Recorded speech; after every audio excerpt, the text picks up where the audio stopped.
Senior صحافی اور تجزیہ نگار جاوید چودھری کے مطابق 1750 تک فرانس میں صنعت کاروں، تاجروں اور بیپاریوں کا نیا طبقہ جنم لے چکا تھا۔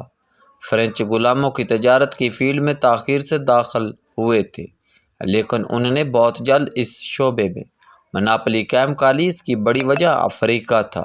یہ افریقہ کے ایسے حصوں پر قابض ہو گئے تھے جہاں سے غلام پکڑ کر امریکہ پہنچانا اور بیچنا آسان تھا، لہٰذا یہ دیکھتے ہی دیکھتے غلاموں کی تجارت میں نمبر 1 ہو گئے۔ جیسے پیرس میں دولت کی فراوانی ہو گئی، پیسے میں اضافہ ہوا، تو بڑے شہروں بالخصوص پیرس میں دھڑا دھڑ محلات، فارم ہاؤس اور عمارتیں بننے لگیں۔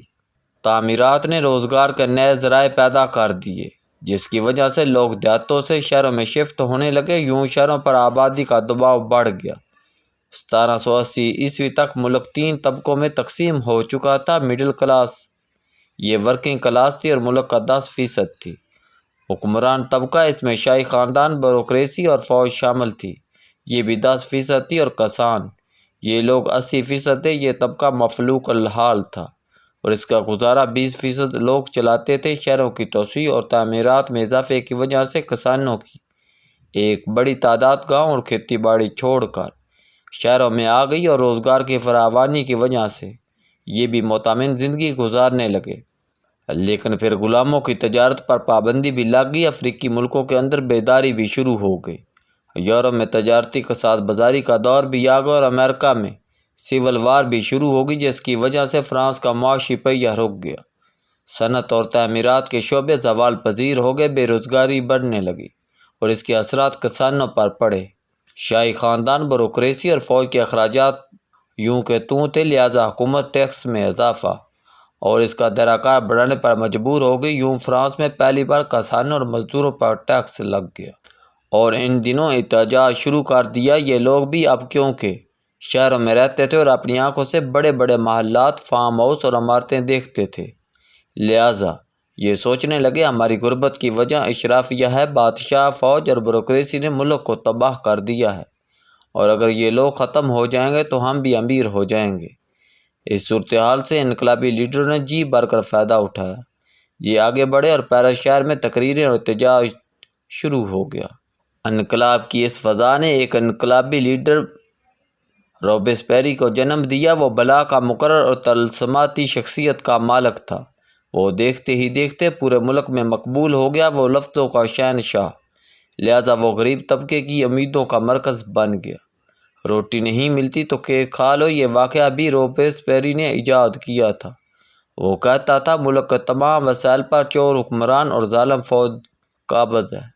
جب تک یہ لوگ ختم نہیں ہوتے، اس وقت تک ملک ترقی نہیں کرے گا۔ لوگ اس کی بات پر یقین کرتے تھے، لہٰذا وہ اکٹھے ہوتے چلے گئے اور روبیسپیری انہیں لیڈ کرتا رہا۔ امریکہ کی سول وار اس دوران بڑھ گئی۔ فرینچ بادشاہ لیوس کی امریکہ میں بہت سرمایہ کاری تھی، وہ امریکی سول وار میں شامل ہو گیا۔ اس کی وجہ سے فرانس کا مالیاتی بحران مزید سنگین ہو گیا اور یہ ڈیفالٹ کے کنارے پہنچ گیا۔ یوں 5 مئی 1799 کا دن آیا اور فرانس میں انقلاب کی کارروائیوں کا آغاز ہو گیا۔ انقلابی گروپوں نے سرکاری املاک پر حملے شروع کر دیے۔ حکومت نے اپنے آپ کو بچانے کی کوشش کی، لیکن سرکاری عہدیدار بھی ایک ایک کر کے انقلابیوں کے ساتھ مل گئے اور وہ جان بچانے کے لیے اپنے افسروں، سرکاری عہدیداروں اور شاہی خاندان کی مخبریاں کرنے لگے۔ ان مخبریوں کے نتیجے میں انقلابی لوگ افسروں، تاجروں اور شاہی خاندانوں کے گھروں اور محلات پر حملے کرنے لگے۔ انقلابیوں نے اشرافیہ کو سزا دینے کے لیے گلیوٹن ایجاد کر لی۔ یہ ایک ایسی بڑی سی ٹوکا مشین تھی جس کا بلیڈ تیزی سے نیچے گرتا اور مجرم کا سر تن سے جدا ہو جاتا تھا۔ انقلابیوں نے یہ مشین ملک کے مختلف حصوں میں لگا دی۔ وہ لوگوں کو پکڑتے، عوامی عدالت میں پیش کرتے، جج سزائے موت سناتا۔ وہ گلیوٹن سے اس کا سر اتارتے، اسے ہجوم میں پھینک دیتے اور ہجوم سر کا فٹ بال بنا لیتا۔ یہ سلسلہ 1799 سے 1799 تک 10 سال چلا۔ ان 10 برسوں میں 1,17,000 لوگ مارے گئے یا غائب ہو گئے۔ 16,600 لوگوں کے گلیوٹن کے ذریعے سر اتار دیے گئے اور 3 لاکھ لوگ گرفتار ہوئے۔ سرکار کا پورا سٹرکچر ختم ہو گیا۔ پولیس، ڈاک، ٹرانسپورٹ، عدالت، انتظامیہ اور فوج سب کچھ برباد ہو گیا۔ ہسپتال جلا دیے گئے اور ڈاکٹرز قتل کر دیے گئے۔ ملک بھر میں ملیشیا بنے، اسلحے پر قابض ہوا اور ملک 14 حصوں میں تقسیم ہو گیا۔ آخر میں انقلابی آپس میں بھی لڑ پڑے، جس سے پورا ملک خانہ جنگی کا شکار ہو گیا۔ روبسپیری نے 1793 عیسوی میں بادشاہ لیوس اور ملکہ کے سر کلیوٹن سے اتار دیے۔ اس واقعہ کے ایک سال بعد 1794 میں ہجوم نے روبسپیری کو کلیوٹن کے نیچے لٹا کر اس کا سر بھی تن سے جدا کر دیا۔ یوں بادشاہ اور انقلاب کا بانی دونوں ایک ہی انجام کا شکار ہو گئے۔ آپ یہ جان کر بھی حیران ہو گئے، فرانس میں انقلاب کی بنیاد 7 لیڈروں نے رکھی تھی۔ وہ تمام لیڈرز بعد ازاں ہجوم کے ہاتھوں قتل ہوئے اور لوگوں نے ان کے سروں سے فٹ بال کھیلا۔ خانہ جنگی کا یہ دور 10 سال جاری رہا۔ تاریخ اس کو ریجن آف ٹیرر کہتی ہے، یہاں تک کہ 1793 عیسوی میں تولون شہر میں ایک کرنل نے فوج کی ایک دستے کی کمان سنبھال لی۔ توپوں سے تولون شہر فتح کیا، شہر کے خزانے سے فوج کی تعداد میں اضافہ کیا۔ پھر وہ اس فوج کو مصر لے گیا، مصری خزانہ لوٹا اور پھر اس رقم سے فرانس کی تتر بتر یونٹوں کو اکٹھا کیا۔ فوج کا سائز بڑھایا۔ 1797 عیسوی میں پیرس واپس آیا۔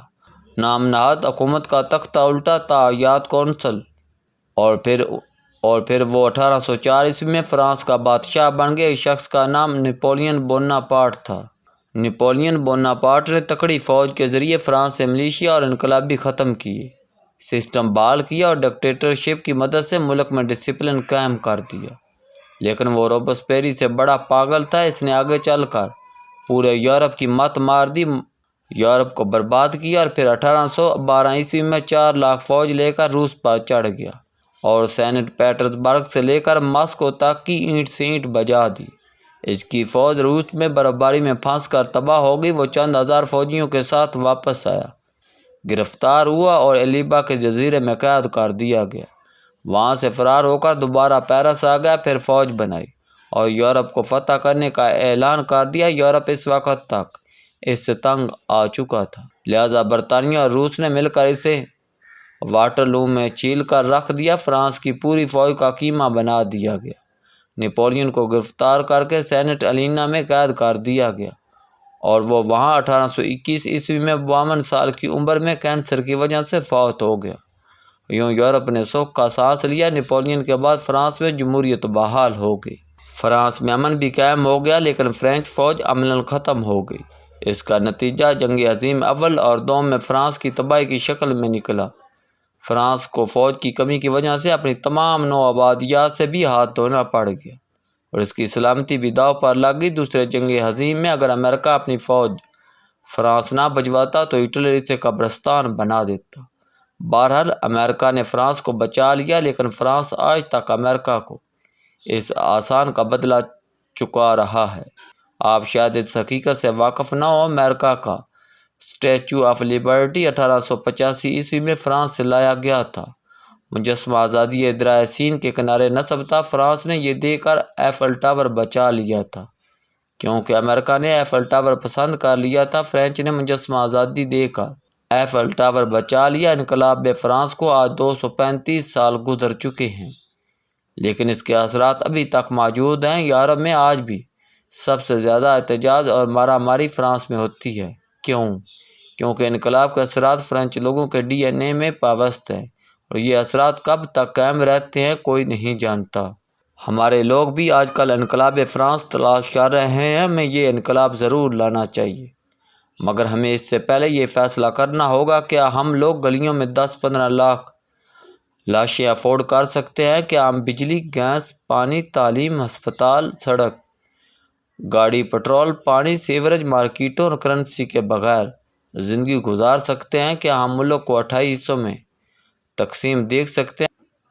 کیا ہم کچے کے ڈاکیوں کی طرح 100-200 وارڈز کے سامنے ناک سے لکیریں نکال سکتے ہیں؟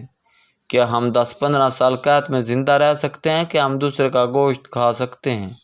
اور کیا ہم ان عالمی فوجوں کی مار کھا سکتے ہیں جو ایٹم بم کی تلاش میں ہم پر یلغار کریں گی اور ہمارے ملک کا پورا انفراسٹرکچر تباہ کر دیں گی؟ اگر ان تمام سوالوں کا جواب ہاں ہے تو پھر بسم اللہ کریں۔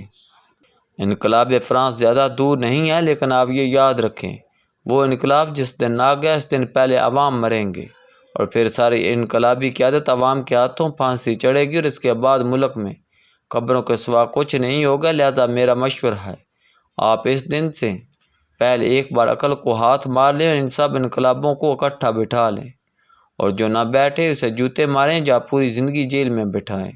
یہ ملک پھر بچے گا، ورنہ فرانس سے انقلاب تو 10 سال سہ گیا تھا، ہم اب تبھی انقلاب برداشت نہیں کر سکیں گے۔ لوگوں کو کھا جائیں گے تو یہ سڑکوں پر کھوپڑیوں کو مینار بنا دیں گے، اور ان میناروں کی چوٹی پر ان لوگوں کے سر ہوں گے جو اس وقت فرما رہے ہیں ہم طاقتوروں کے علاوہ کسی سے بات نہیں کریں گے۔